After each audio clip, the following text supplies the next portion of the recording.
Allah ya rabbal alamin. Ibu-ibu hadirat yang berbahagia, yang pertama kami atas nama Sohibul Bait mohon dibukakan pintu maaf yang seluas-luasnya. Yang kedua, kami mengucapkan ribuan terima kasih kepada ibu-ibu dan bapak-bapak yang hadir, wabil khusus jamaah pengajian malam Jumat yang udah repot-repot bikin mie kodok, bikin kue dan lain sebagainya itu, dan besan juga alhamdulillah jauh-jauh dari datang kemari. Juga saudara-saudara saya, tetangga-tetangga saya yang telah membantu tidak kurang suatu apapun. Mudah-mudahan semuanya ini saya tidak bisa apa-apa kecuali bisa berdoa, mudah-mudahan apa-apa yang ibu-ibu keluarkan dibalas oleh Allah Subhanahu wa taala dengan yang berlipat ganda. Amin ya rabbal alamin. Selanjutnya ibu-ibu sekalian, kita membahas tentang masalah wa nafsi wa masawaha fa'alhamaha fujuraha wa taqwaha. Kalau sekarang boleh kuenya dikeluarin biar sambil ceramah dapat dua-duanya, sarapan rohani, sarapan jasmani. Boleh. Boleh minum, boleh. Air teh hangat boleh, air teh manis boleh. Wa nafsi wa masawaha, di dalam surat Asy-Syam Allah Subhanahu wa taala bersumpah demi jiwa yang telah kami sempurnakan. Fa'alhamaha fujuraha wa taqwaha. Kemudian di dalam jiwa itu makanannya jalan boleh, jangan berisik, dengerin ngajinya gitu ya. Fa'alhamaha fujuraha wa taqwaha. Maka aku ilhamkan kepada jiwa tersebut sifat fujur dan sifat takwa. Nih Bu, pada usia bayi kandungan 4 bulan semua bentuk fisiknya sudah sempurna, janinnya sudah sempurna, ada kupingnya, ada matanya, ada kaki telanjang, pokoknya sempurna dari ujung kepala sampai ujung kaki. Lalu Allah Subhanahu wa taala tiupkan di dalam jasad itu, di dalam janin itu ruh, jiwa yang disempurnakan oleh Allah Subhanahu wa taala. Kemudian di dalam jiwa tersebut, nafs itu ya, itu diilhamkan oleh Allah satu sifat fujur. Sifat fujur itu sifat durhaka sama Allah sebagai ujian. Sifat fujur, sifat durhaka. Yang kedua diilhamkan juga sifat takwa oleh Allah Subhanahu wa taala. Jadi seimbang. Allah menanamkan ke dalam jiwa kita itu ada sifat fujur, ada sifat takwa, sifat dosa dan sifat takwa. Kenapa? Para ulama kita itu membiasakan suka kalau ada bayi masih di kandungan 4 bulan, ajak kumpul bersama-sama baca Yasin, baca Tabarok, baca Waqiah sebenarnya mah. Ya baca apalagi Ar-Rahman, baca surat Yusuf, baca surat Maryam, baca surat Muhammad kalau perlu gitu ya, tapi namanya Muhammad, namanya sudah diwakili dalam surat Yasin gitu. Bagusnya emak bapaknya baca Quran 30 juz selama bayi itu dalam kandungan 9 bulan. Nyicil dari sekarang supaya apa? Supaya anak nanti yang lahir itu kita fokuskan kepada anak itu nanti menjadi anak yang takwa kepada Allah Subhanahu wa taala, menjadi anak yang soleh atau soleha, yang taat kepada orang tua, nusa bangsa dan agama, dan bermanfaat dunia akhirat. Begitu Bu. Tuh. Karena anak yang di dalam kandungan, kalau dalam ilmu pendidikan Bu, anak yang di dalam kandungan itu yang paling berat, itu yang paling bagus maksudnya, itu orang tuanya mendoakan. Maknya terutama sering-sering baca Fatihah, sering baca Quran, sering baca Qulhu, baca sholawat. Itu pendidikan pertama tuh di di dalam kandungan. Biar dia mengenal Allah. Tadi dibacakan surat Yasin. Ya, Yasin itu nama lain Nabi Muhammad SAW. Di situ juga ada surat Ar-Rahman, nama Allah Subhanahu wa Ta'ala. Yang ketiga surat Tabarak, Al-Muluk, surat tentang kerajaan. Jadi biar dia itu ngerti siapa nabinya, siapa Tuhannya, dan kehidupan di dunia maupun di akhirat. Gitu. Apalagi di bagian sholawat, emaknya maupun bapaknya pada saat bayi masih di dalam kandungan ini tidak boleh mengeluarkan kata-kata kasar, nggak boleh stres, nggak boleh nahan amarah di dalam hati, karena itu nanti akan berpengaruh pada janin. Nanti yang emaknya suka asem baik, itu anaknya pasti asem.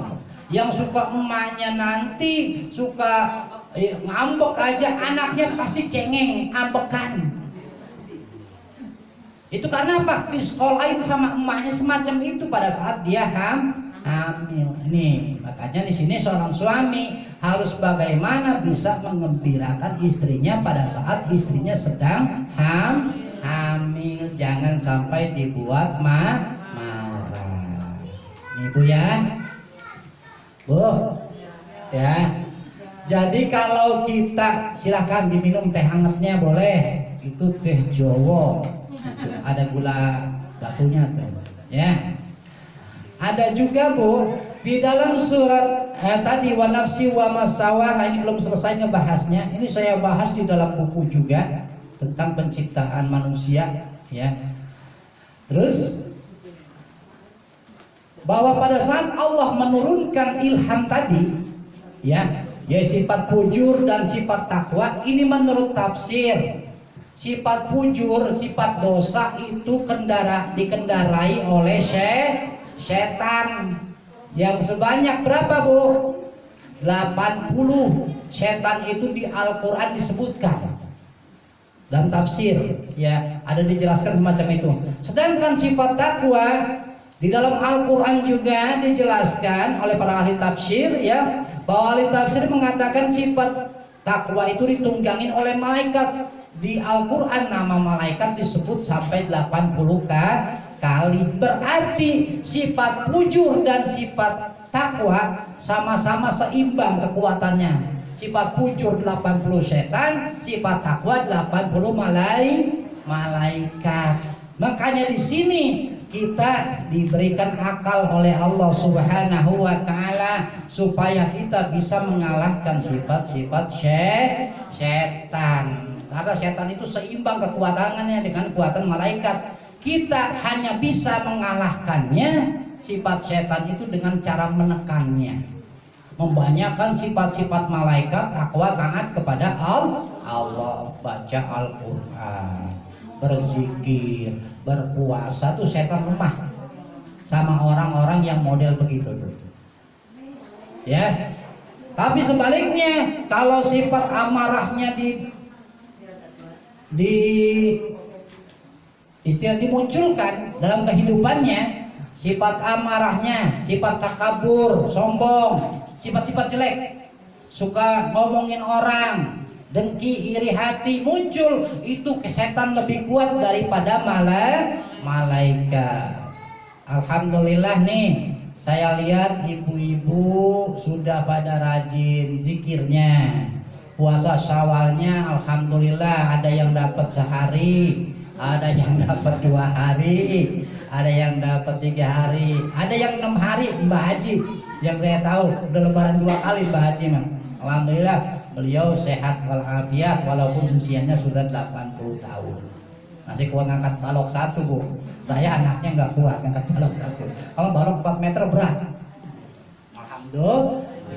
Jadi kalau orang yang habis puasa lebaran kedua itu puasa, insya Allah sehat Bu ya. Perutnya juga masuk angin, nggak mencret-mencret gitu ya. Karena nafsunya itu godaan yang terbesar tuh. Hari kedua setelah lebaran nafsunya sudah dikalahkan. Pada saat banyak makanan, orang-orang berpesta pora dengan makanan, dia berpuasa. Jadi nafsunya kalah gitu. Sifat takwanya kepada Allah menang. Makanya saya undang, kenapa banyakkan ibu-ibu yang di sini selain untuk pengajian pembukaan pengajian, juga ibu-ibu mah pada rajin puasa Syawalnya, di samping puasa qadha Bu ya. Ya, alhamdulillah, puasa qadha, puasa rajin. Kalau orang berpuasa mah insya Allah doanya cepat diijabah. Jadi yang nanti diijabah doanya bukan cuma Ibnu saja, kita semua yang hadir di sini itu doanya diijabah oleh Allah Subhanahu wa taala. Insyaallah. Bu, saya juga mohon doanya nih Bu. Ya, karena pada saat sekarang ini hari-hari banyak istilahnya tugas. Saya harus menyelesaikan sidang yang ke-6, sidang tertutup. Ini cobaannya berat sekali. Ibaratnya kita buah kelapa ini, saya mau dijadikan minyak letiknya. Dikupas, dipetik, dipelintir, dikupas kulit luarnya, dikupas kulit batoknya, dikupas kulit arinya, diparut, lalu diperes. Setelah diperes jadi santan, dimasak, digodok biar keluar minyak letiknya. Kalau sudah keluar minyak letiknya, jangan pula minyaknya juga mahal. Terus blendonya enak, blendonya buat campur enak. Kalau orang Betawi blendo namanya tuh, sisa-sisaan minyak. Nah, maksudnya apa? Jadi nanti saya mau di sidang disertasi itu oleh 7 profesor. Jadi kita harus bisa istilahnya mempertahankan disertasi karya kita. Ini sudah selesai penulisannya, cuman ada sebagian sekecil yang ingin diperbaiki. Gitu Bu ya. Insya Allah kalau udah selesai sekolah ini mah saya mudah-mudahan tambah pinter gitu. Ibu-ibu juga yang ngaji tambah pinter karena banyak ilmu. Kan ilmu ini harus disebarkan kepada ibu-ibu semuanya. Mudah-mudahan doa-doa kita dijabah oleh Allah Subhanahu wa taala. Selesai sidang tertutup, baru sidang terbuka. Itu pun masih revisi. Yang paling beratnya sekarang revisinya, revisi yang belum selesai. Jadi setiap sidang revisi minimal 1 bulan waktunya. Ini udah 2 bulan saya belum selesai revisi karena banyak kesibukan. Itu juga kesibukan yang ada di beberapa acara yang saya cancel di Pamulang, di cancel karena saya kejauhan gitu ya, banyak acara gitu ya. Ada yang sekalinya double waktunya juga bareng gitu di cancel. Kemarin habis lebaran banyak job sebenarnya. Kalau dikumpulin punya celengan itu sebenarnya. Tapi karena memang banyak job yang kita waktunya juga begitu, akhirnya banyak yang di cancel. Ada tiga acara kemarin yang di cancel. Ya.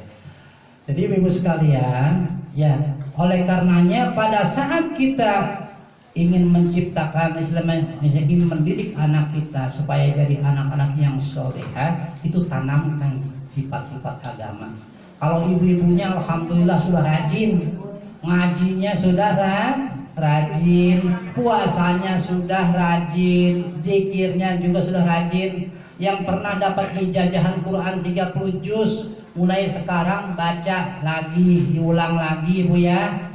Yang pernah dapat bacaan ijazah Quran 30 juz, ya diulang lagi tiap hari biar khatam 1 juz. Itu sebenarnya ijazahan dari Mbah Arwani Kudus. Mbah Arwani Kudus itu hafal Quran umur 7 tahun. Ya, beliau itu seorang aulia Allah, gurunya Gus Baha, gurunya bapaknya Gus Baha. Gus Baha juga hafal Quran umur 7 tahun. Jadi siapa yang punya ijazahan Quran itu ijazahannya dari aulia Allah. Siapa yang punya ijazahan sholawat itu sholawatnya asalnya dari aulia Allah. Cuman kalau itu dari Banten, Mbak Arwani Kudus. Kayak yang kalau dari Banten itu yaitu Ki Abdullah pada Rincang, dekat pesantren yang sedang mulai dibangun sekarang ini. Ibu-ibu yang saya hormati, jadi yang pernah punya zikiran sholawat, pernah punya zikiran kulhu, baca Bu ya, Bu. buat memperkuat iman dan takwa kita kepada Allah Subhanahu wa taala sampai ngikutin sunnah Rasul. Makan boleh makan, silakan, minum boleh. Ya. Selanjutnya ibu sekalian, apalagi kondisi zaman sekarang, doa dan zikir yang pernah diberikan oleh saya itu insya Allah bisa jadi senjata. Supaya apa? Supaya kalau kita sakit biar diberikan sehat oleh Allah. Lagi pandemi begini biar dijauhkan dari segala macam bala oleh Allah Subhanahu wa taala. Yang punya utang biar lunas utangnya, baca kulhu, baca sholawat minimal setiap hari nih ya. Kalau mau setiap hari minimal 100, sholawatnya 101 atau 1000 sholawatnya boleh, 70 boleh, 70.000 boleh, itu lebih bagus ya, nggak masalah yang kalau memang banyak waktunya. Sholawat tuh semakin lama semakin indah dibacanya. Sama kulhu, kalau mau baca Fatihah silakan minimal 101 setiap hari, jangan sampai kosong ya. Ya 101 tuh nggak ada 1 jam, nggak ada 1 jam kalau bacanya pinter, artinya bacanya dengan suara hati, jangan dengan suara lisan. Kalau dengan suara lisan sih awal-awal boleh supaya kefasihan kita terbiasa, Bu ya. Tapi kalau dengan suara hati itu enggak sampai setengah jam selesai Fatihah 100. Kulhu itu 1000 1 jam. Kalau dia 3 jam ya 3000. Kalau sholawat 3 jam itu 7000. 3 jam setengah 7000 sholawat yang kayak tadi itu. Allahumma sholli ala sayyidina Muhammad wa ala sayyidina Muhammad. Syaratnya nurut. Kalau misalnya kebenaran lagi ngaji begini ditunjuk, ibu baca ini, nurut baca tiap hari. Syukur-syukur puasa kayak Bu Marsudi. Pak Haji, saya pengen pindah zikiran, baca kulhu ya Bu, berapa 1000? Alhamdulillah, kuat 3 hari puasa. Cita-citanya dikabul, anaknya pengen jadi abri, katanya biar udah jadi abri pengen pindah Pak Haji, jangan di Kalimantan kejauhan, aja penting di Jawa Barat. Insya Allah Bu, pas dia baca dapat 2000 atau 3000, insya Allah nanti pindahnya di Tangerang, di Arhanun gitu. Saya mah cuma dikasih kabar bahwa anaknya Bu Marsudi nanti pindahnya ke Tangerang, bukannya ke Jawa Barat gitu. Jadi Bu Marsudi yang ngedoa, kita yang dikasih tahu. Itu bukan kenapa? Karena Ibu Marsudi itu baca kulhu itu akhirnya doanya diijabah oleh Allah Subhanahu wa taala. Tapi yang disuruh puasa ya puasa sambil baca kulhu, sambil berpuasa, sambil baca sholawat berpuasa. Itu karena apa? Quran itu hudal linnas dan Quran juga syifaul lil mukminin, sebagai obat daripada buat orang mukmin. Jadi harus yakin Bu. Sekarang mau banyak nih teman saya sampai berhenti jadi guru di Asyukriya padahal gajinya lumayan gede. Sekarang jadi tukang ngeruqyah, cuman bacain Quran yang surat tadi kita baca tuh. Qul, Falaq, Anas, ayat kursi. Itu sekarang ngeruqyah sampai hampir keliling Indonesia dia. Duitnya banyak. Rumahnya di Cendung, kalau nggak percaya saya anterin ke rumahnya di ruqyah. Kalau mau di ruqyah saya panggil, telepon datang. Pak Khotim itu sampai berhenti itu karena saking sibuknya dia ngeruqyah orang. Tapi jangan diruqyah lah, kita mau ada ngaji ngeruqyah sendiri. Diri kita baca kulhu, baca Falaq, baca Anas, baca Fatihah, baca sholawat. Insya Allah itu juga kita sudah ngeruqyah diri kita sendiri. Kita doa sama Allah. Ibu-ibu mah puasanya kan rajin, zikirnya juga rajin. Tapi ada yang belum rajin, ini yang harus rajin gitu ya. Ngaji, alhamdulillah semuanya pada sehat. Saya pengennya yakin tuh kayak Ibu Dikno, Ibu Sri, Ibu Marsudi, Ibu Soleh, yakinnya benar-benar yakin tuh Ibu Soleh. Asal itu mengadu mulu, mengadu. Sekarang mah anaknya udah pada sukses, waduh cengir doang Ibu Soleh, makin tambah gede baik. Karena gembira ya, alhamdulillah doanya diijabah karena doanya yakin. Bu Soleh cuma Fatihah doang 71 nggak boleh bergerak kakinya selama belum selesai gitu. Doanya harus manteng. Digigit nyamuk nggak boleh dikepok. Gitu. Iya, biarpun ada nyamuk nggak boleh dikepok pada saat kita zikir Fatihah. Itu begitu, Fatihah itu begitu zikirnya. Jadi ada tata caranya, Bu ya. Dan pada intinya, mudah-mudahan pada pembukaan ini cuma sekilas saja. Nanti kita sebagaimana melanjutkan pembahasan kita itu, yaitu tafsir Jalalain, Bu ya. Insya Allah nanti disambung sama saya itu buat selingannya kitab Ihya Ulumuddin atau Ihya Ulumuddin gitu ya. Insya Allah nanti disambung dengan akhlaknya. Nanti kan ditafsir ke sebenarnya ke bawah semuanya itu. Dan bagi bapak-bapak kebetulan ini ada wakilnya yang ngaji Bang Piani, Mbak Haji, Ibnu. Malam Senin besok sudah mulai ngaji. Ya, pembukaan kita sekalian yang bapak-bapak. Malam Senin sama malam Kamis kalau sekarang mah ya. Nanti kalau misalnya berubah, kalau mudah-mudahan malam Jumat saya maunya gitu ya. Kalau malam Jumat boleh mau tidur habis subuh nggak apa-apa gitu. Nanti karena belum. Tapi sekarang udah nggak kuat saya, dua aja udah ngantuknya luar biasa. Dulu tidur habis subuh sampai ada kali 30 tahun baru seperti itu istilahnya. Sekarang udah nggak kuat karena faktor usia kali. Tapi saya dipanggil ayah sama cucu. Kelihatannya masih muda biar dia semangat. Ini mau punya cucu kedua, saya suruh panggil ayah lagi karena ngikutin empoknya yang pertama itu yang tadi Maryam Nusaibah itu. Ya kalau manggil saya bukannya engkong, bukannya eyang, tapi dipanggilnya ayah. Jadi kita selalu kelihatannya muda lagi perasaan. Jadi itu saja Bu ya. Ini Mas ya bukannya ini cuma tausiah sedikit supaya buat menyegarkan kita yang kemarin udah lama nggak dapat siraman rohani ya. Mudah-mudahan tausiah ini bisa bermanfaat buat saya dan ibu sekalian. Saya tutup dengan wallahul muwaffiq ila aqwamit thoriq. Wassalamualaikum warahmatullahi wabarakatuh. Ini cabutan. Udah.